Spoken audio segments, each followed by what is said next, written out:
చేతి వృత్తి ఉత్పత్తులు ప్రత్యేక ఆకర్షణగా నిలవనున్నాయి. క్రీడాకారులకు స్పాన్సర్స్ అందించే టవల్స్, నాప్కిన్స్, పిల్లోస్, హ్యాండ్కర్చీఫ్స్ లాంటి లేస్ క్లాత్ ఉత్పత్తులు ఈ జిల్లా నుంచే ఎగుమతైనవే.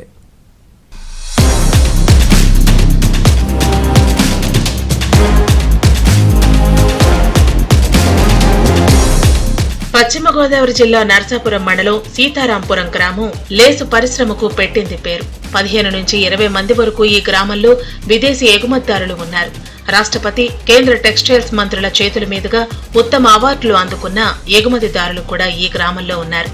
గతంలో ఏటా 150 కోట్లకు పైనే ఈ గ్రామంలో తయారైన చేతి ఉత్పత్తులు అంటే లేస్ అల్లికలు విదేశాలకు ఎగుమతి అయ్యేవి. ప్రత్యక్షంగా, పరోక్షంగా లక్షలాది మంది ఈ పరిశ్రమ మీద జీవనం సాగించేవారు.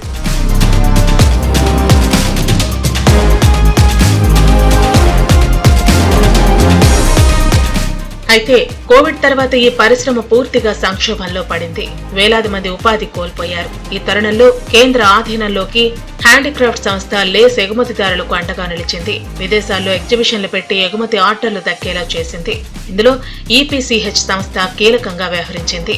ఈ సంస్థ డైరెక్టర్ రాకేష్ కుమార్ ప్రోత్సాహంతో గ్రామానికి చెందిన జయలక్ష్మి కంపెనీ ప్యారిస్ లో జరిగే ఒలింపిక్స్ క్రీడలకు ఆర్డర్ దక్కించుకుని భారీగా చేతి ఉత్పత్తుల్ని ఎగుమతి చేసింది.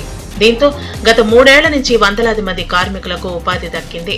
మరోవైపు ఒలింపిక్ సింబల్ తో ప్యారిస్ లో దిగుమతి అయిన వస్తువుల్ని చూసిన కొంతమంది వ్యాపారులు భారీ ఆర్డర్లు ఇవ్వడంతో పశ్చిమ, కోనసీమ జిల్లాలోని వందలాది మంది మహిళలకు మళ్లీ ఉపాధి దొరికినట్లయింది.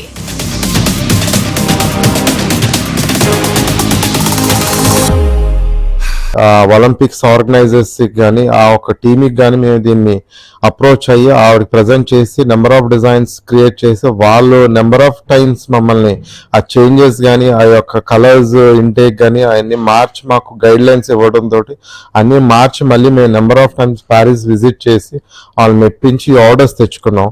ఈ ఆర్డర్స్ వల్ల ఎంతో మంది మహిళలకు చాలా ఉపయోగపడింది. ప్యారిస్ లో జరిగే ఒలింపిక్స్ క్రీడలకు సీతారాంపురం లేస్ ఉత్పత్తును పరిచయం చేయాలని భావించామని, తమ ఆలోచనకి కేంద్ర హ్యాండీక్రాఫ్ట్ సంస్థకు అనుబంధంగా ఉన్న ఈపీసీహెచ్ ఎంతో ప్రోత్సాహాన్ని ఇచ్చిందని ఎగుమతిదారులు చెబుతున్నారు. సంవత్సరాల నుంచి ఈ ఒలింపిక్స్ ఆర్డర్ కోసం ప్రయత్నం చేస్తే ఈ 2024లో మాకు ఆర్డర్ వచ్చింది.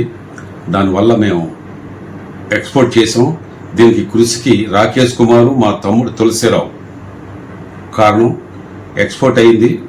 టెక్స్టైల్స్ మేము కూడా కోయంబత్తూరు, ఈరోడ్, సేలం నుంచి క్లాత్ అక్కడ పర్చేజ్ చేసి ఇక్కడ రప్పించి దీన్ని మోడిఫైడ్ చేసి ఎక్స్పోర్ట్ చేస్తున్నాం. తమ గ్రామంలో తయారైన చేతి వృత్తి ఉత్పత్తులు ఒలింపిక్ లో జరిగే ప్యారిస్ కి ఎగుమతి కావటం గర్వకారణమంటూ సీతారాంపురం గ్రామస్తులు సంతోషం వ్యక్తం చేస్తున్నారు.